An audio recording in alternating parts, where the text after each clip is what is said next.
placoteuse. Ce soir, on est en direct du Dagobert sur la Grande Allée. Nous allons placoter avec Jody Poulain, plus connue sous le nom de Miss DJ Licious. Suivez-nous!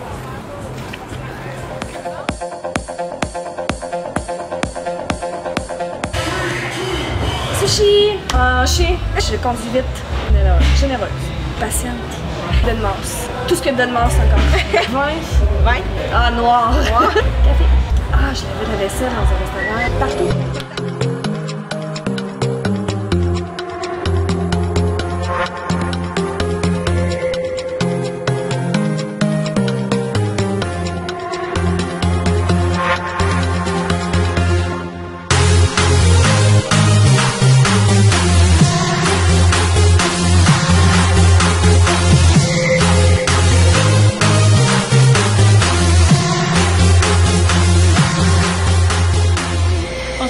Ce soir, on placote avec Jody Poulain, plus connue sous le nom de Miss DJ Licious. Merci d'être avec nous. Merci. Ça va bien? Oui, toi aussi? Oui. On aimerait beaucoup que tu nous parles de ton parcours dans la musique du début à aujourd'hui.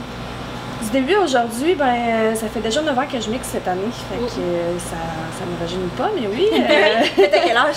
Je viens d'avoir 28 ans. OK. Ouais. Oh, Ça fait 9 ans que je mixe. J'ai commencé dans un bar en Beauce qui s'appelle le Vieux-Saint-Georges. Je sais pas si vous connaissez un peu la Beauce, là. C'est à 1 heure de route d'ici. Moi, je viens de cette petite région-là. J'ai commencé là. J'avais 18 ans. Je venais juste d'avoir 18 ans.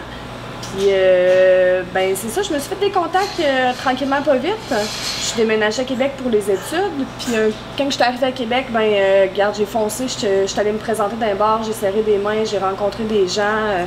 Je me suis fait des contacts, ouais. C'est de même, ça se fait. C'est ça, de fil en aiguille, là, je vous dirais que c'est beaucoup un domaine de contact. Donc, ben, je suis passée d'un petit bar de région à le fameux Dagobert. Ouais.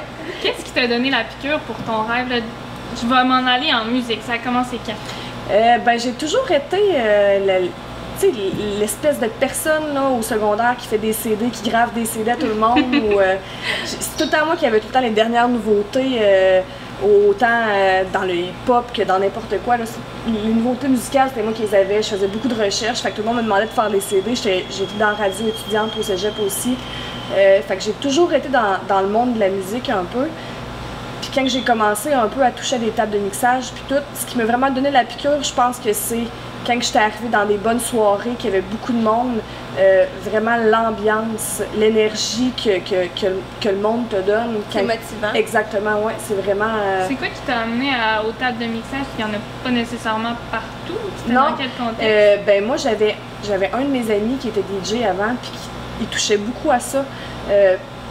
C'est commencé une soirée comme ça que j'étais un peu curieuse, puis ouais, je vais essayer de mettre 2 tunes ensemble, mixer ça, B2B, t'sais.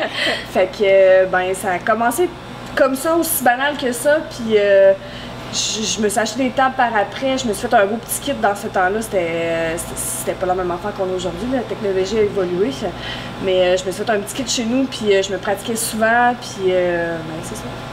De fil en aiguille. C'est ça, exact. T'aimes-tu tous les genres de musique? Parce que c'est ça, je me demandais, tu sais, la musique d'Idal, c'est quand même original, tu sais, techno, c'est vraiment unique. Ouais, est-ce que t'aimes vraiment tous les styles de musique? Ben, c'est sûr qu'au Dagobert, ici, le jeudi puis le samedi, on peut m'entendre souvent mixer plus électronique que DM, comme on appelle.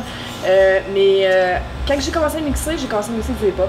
OK. Fait que j'aimais quasiment pas l'électro, je vous dirais. Là, le techno qu'il y avait dans le temps, je trippais pas full, moi j'étais beaucoup plus hip-hop. Puis ben j'ai redirigé mes styles musicaux, mais oui, j'écoute un peu de tout, puis j'aime vraiment tout, puis je pense qu'il faut pas être barré juste sur un style musical. Non, c'est clair. Dans ce métier-là, il faut vraiment aimer un peu de tout, parce que tu sais, on sait jamais la clientèle qu'on va avoir. C'est du mix pour il y a combien de monde par soir, mettons, comme ce soir, samedi, samedi, là, on peut taper au-dessus de 1000. Là. Ah ouais? Ouais, okay. C'est vraiment... Je pensais vraiment pas que c'était autant que ça. Oui, c'est vraiment une bonne soirée le samedi. Là. Oh my god! Fait que c'est ça, j'écoute vraiment tout, puis c'est drôle parce que des fois, il y a du monde qui me disent « Ouais, je serais curieuse d'entendre ce que tu écoutes dans ton char. » Puis là, ils embarquent dans l'auto avec moi, puis j'écoute vraiment de la musique plus relax, là, du indie, des affaires comme ça. Ouais. Et pourtant, tu sais, qui aurait pensé que DJ Licious écoute du indie? C'est ça, mais le samedi, c'est du gros électro, fait que c'est ça. Et ben, si tu avais à résumer ton année 2014 en un mot, comment tu... 2014, mon Dieu, j'ai voyagé beaucoup quand même. J'ai eu une tournée en Europe, en Suisse principalement. J'étais vraiment contente. je voulais sortir un peu du Québec, puis voir un peu de pays, puis j'ai eu des bookings à l'extérieur, fait que j'étais vraiment, vraiment contente. Puis je pense que, je vous dirais que 2014, ça a été une super de bonne année pour moi, mais j'ai l'impression que 2015, là, ça va encore aller plus loin. T'as d'autres projets? Oui, exactement. J'ai des super de beaux projets. Je retourne encore en Europe faire une tournée. Ouais. Ils m'ont signé pour cette année pour cet été. C'est des bonnes nouvelles. Ouais, malade. Exact. Je vais mixer aussi à Punta Cana bientôt pour les hôtels Hard Rock. Ah ouais! Je me promène vraiment beaucoup. Fait que 2015, là, je la sens bien encore plus que 2014. J'étais vraiment satisfaite de mon année 2014, là, mais j'ai l'impression que... C'est encore plus en développement. Ouais, puis je suis contente parce que, tu sais, je me disais, bon, ça fait 9 ans que je mixe, peut-être que ça va commencer à ralentir un peu, mais c'est tout le contraire. J'ai quasiment l'impression que je commence ma carrière, c'est parti, fait que... Hey, mais tant mieux pour toi, c'est des bonnes nouvelles. Je suis super contente. Qu'est-ce qui te motive le plus dans ton travail quand tu viens travailler, mettons, comme ce soir au DAG? C'est sûr que travailler au Dagobert, c'est tellement motivant. Là. On a l'endroit pour, on a l'éclairage, on a le son, on a l'ambiance exactement. On a vraiment une belle crowd au Dagobert. Fait que je viens jamais travailler de reculons. Non, en plus c'est ma passion, donc je pense que c'est vraiment important de faire quelque chose qu'on aime dans la vie.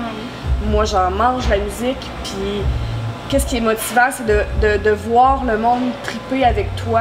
Sur de la musique que tu fais. Exactement. Oui, l'ambiance ici, c'est fou là, le soir, là, le monde, là, il capote. Les premières soirées que j'ai faites au DAC, je me rappelle, j'avais des frissons là, quand tu vois que c'est plein, puis que c'est vraiment un feeling incroyable là, en tant que DJ de voir le Dagobert plein en face de toi, le monde qui tripe, le monde saute, le monde crie. Souvent à 3h du matin, on arrête la musique, le monde t'applaudisse, le monde crie ton nom. Il y a beaucoup de monde que tu vois qui viennent à chaque semaine.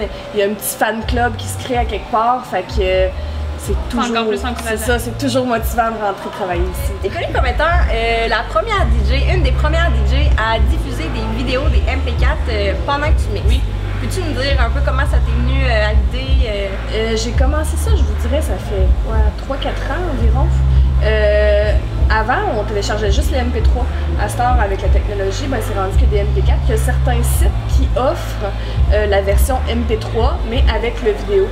Je trouvais ça vraiment intéressant parce qu'en plus d'offrir le vidéo, il est sorti des espèces de programmes qu'on pouvait mixer les vidéos. Ce qui veut dire que si je scratch sur le MP3, par exemple, excusez-moi, l'image va scratcher en même temps. C'est super intéressant. Puis qu'est-ce qui est intéressant aussi encore plus, c'est qu'on peut, à travers, durant la soirée, passer de la pub, passer des images, passer des vidéos, écrire des trucs. Fait que je trouvais ça intéressant d'y aller avec les vidéos aussi parce que regarde, on a des super de belles écrans au Dagobert. Fait que ça donne un petit quelque chose de plus, je trouve.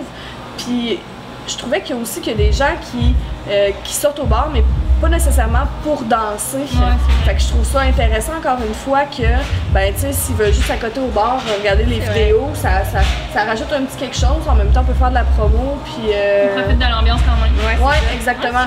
Ça rajoute un petit quelque chose. Fait que j'aime bien ça mixer vidéo en même temps, mais j'en mixe pas tout le temps. Puis j'en mixe pas partout non plus parce que ça prend un certain système de puis ça prend des écrans aussi là, pour... C'est un peu partout. Non, exactement. À part ta passion pour la musique, on sait que tu aimes beaucoup l'entraînement. Ça t'est venu d'où cette passion-là?